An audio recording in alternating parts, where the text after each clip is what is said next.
तीन तिगाड़ा काम बिगाड़ा। तीन बहुओं के रवैये से सासू माँ बहुत परेशान थी। दरअसल बात ये थी कि तीनों बहुओं में किसी बात को लेकर अनबन हो गई थी। तब से ही तीनों एक दूसरे से मुंह फुलाए रहती थी।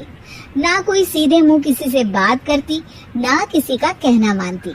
पड़ोसी भी इस बात को जानते थे और जाने कैसे कैसे बातें भी करते। इसीलिए सासू माँ ने तीनों बहुओं को तुरंत अपने कमरे में बुलाया। मैं कई दिनों से देख रही हूँ, तुम तीनों अलग अलग सारे काम कर रही हो। ये सब नहीं चलेगा, तीनों को मिलकर ही काम करना पड़ेगा। सास की बात सुनकर एकदम से बड़ी बहू बोल उठती है। नहीं मम्मी जी, मैं इन दोनों के साथ कुछ नहीं कर सकती।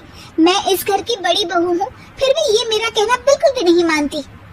अरे जेठानी जी, जानबूझकर मुझे डबल काम करवाती है आप, और छोटी मुझसे टेढ़े मुंह ही बात करती है। इन दोनों के बीच हमेशा सैंडविच बन जाती है मेरी, और मैं हमेशा आलू की तरह बीच में मसली जाती हूँ। मम्मी जी, इन दोनों को लगता है कि मैं छोटी हूँ तो इनके पैरों तले दब जाऊंगी, लेकिन नहीं, मेरा भी उतना ही अधिकार है जितना इन दोनों का है।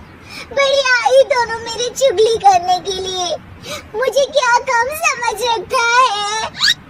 तीनों बहू एक दूसरे से बहस करने लगती है और सास दोबारा ये देखकर टेंशन में आ जाती है और सबसे कहती है, चुप हो जाओ, अब से तुम तीनों सारे काम एक साथ करोगी। आंख बंद करके एक दूसरे की बात सुनोगी। तुम तीनों इस बात को गांठ बांध लो, वरना अगली छुट्टियों में तुम्हारा अपना मायके जाना कैंसिल है। सास की बातें सुनकर डर के मारे तीनों हामी भर देती है। जी मम्मी जी, मैं समझ गई। हाँ मम्मी जी, जैसा आप कहें, आप जो कहेंगी मैं वही करूंगी। तीनों बहू सास की बात को गांठ बांध लेती है और वादा करती है कि अब से सारे काम वो तीनों एक साथ मिलकर ही करेंगी। ये सब देखकर सास खुश हो जाती है और वहाँ से चली जाती है। नीचे जाकर वो देखती है कि घर में शर्मा जी आए हुए होते हैं। सास जोर से आवाज लगाकर कहती है, अरे बहू, जरा चाय बनाकर तो लाना, शर्मा जी आए हैं। सास की बात सुनकर तीनों बहू तुरंत किचन की ओर भागती है और चाय बनाना शुरू कर देती है।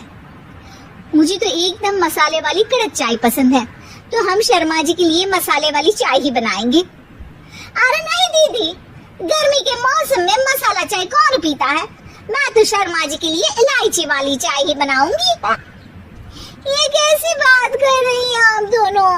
मेरी मम्मी ने सिखाया है कि मेहमान को ज्यादा दूध और शक्कर वाली चाय देनी चाहिए, वरना वो घर वालों को कंजूस समझते हैं। तो मैं तो शर्मा जी को ऐसी ही चाय दूंगी।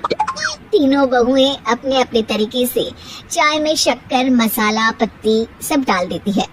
उबलने के बाद तीनों मिलकर चाय बाहर लेकर जाती है और शर्मा जी और सासू माँ को देती हैं।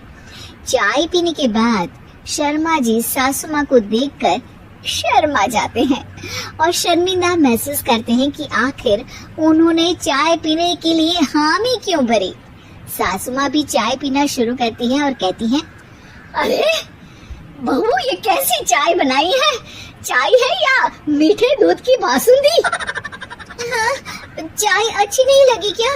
कोई बात नहीं, हम पराठा बनाकर लाते हैं। चलो चलो अंदर। हाँ चलो। हाँ आती हूँ मैं भी। नहीं नहीं, मेरा पेट चाय ने ही चौपट कर दिया, वही काफी है। पराठे से पोपट नहीं करवाना, मैं तो चलता हूँ। शर्मा जी चुपचाप पतली गली से निकल जाते हैं। अगले दिन सास बहुओं से कहती है, अरे बहू, जाओ जाके ऊपर के गेस्ट हाउस की सफाई कर दो। कल हमारे यहाँ मेरे दूर के रिश्तेदार आने वाले हैं, तो पूरे कमरे को चमका देना, समझी? तीनों बहू सास की बात को मानकर ऊपर सफाई करने चली जाती हैं और तीनों कमरे की सफाई चालू कर देती है। बड़ी बहू मकड़ी के जाले साफ करती है, तो बीच वाली झाड़ू लगाना और छोटी वाली सर्फ डालकर जमीन धोना शुरू कर देती है। अरे दीदी, जेठानी जी, अभी मैंने पूरी फर्श धोई और आप फिर से धूल नीचे गिरा रही हैं। और मछली जेठानी जी, आप बिना झाड़ू की धूल यहाँ छटक रही हैं। करना है, एक साथ सफाई करते हैं ना।